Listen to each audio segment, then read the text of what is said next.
इस्तिस्ना 23 बाब और उसकी 17 आयत में लिखा है, इसराइली लड़कियों में कोई फाहिशा ना हो और ना इसराइली लड़कों में लुई लूती हो। क्या आपको पता है, हरामकार, जिनाकार और लौंडेबाज कभी भी खुदा की बादशाही में दाखिल नहीं हो सकते। मैं उन लोगों से खास मुखातिब हूँ जिनकी जिंदगियों में मसीह यसू नहीं है। खुदा जब इसराइलियों के साथ था तब भी उन्हें किसी किस्म की हरामकारी, जिनाकारी और हम जिन्स परस्ती से बाज रखता था, और हम जो मसीह में हैं हमें भी वही इखलाकी तालीमात मिली हैं जो इसराइलियों को दी गई थी। आइए नए अहदनामा में से देखते हैं कि बाइबल मुकद्दस हमें क्या तालीम देती है।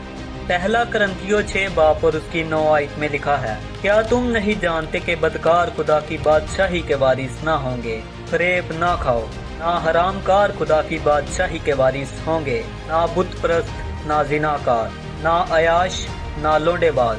मसीही तालीमात के मुताबिक अगर हम किसी को बुरी निगाह से देख भी लें तो हम जानी हैं, मगर हमारे मुआशरे का अलमिया ये है कि हम इस गुनाह में बहुत आगे निकल चुके हैं। अगर आप भी ऐसे ही किसी गुनाह में मुलव्वस हैं तो आपको तौबा करने की जरूरत है। हम जिन्स परस्ती, हरामकारी, जिनाकारी, ये सब गलत है।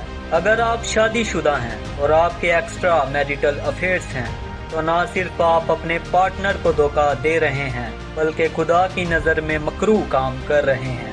जिना लाजमी नहीं कि हमारे अमल से हो, जिना का ताल्लुक सोच से भी है। आप शादीशुदा होने के बावजूद भी दूसरों से अफेयर्स रख रहे हैं या किसी को ताड़ रहे हैं, किसी बहन, बेटी या माँ को गंदी नजरों से देख रहे हैं, तो लाजमी नहीं आप गुनाह से मुबर्रा हैं। अगर आप ऐसा करते हैं तो बाइबल आपको जिनाकार बताती है। इसी तरह बेपर्दा औरतों के लिए बाइबल की तालीमात मौजूद हैं।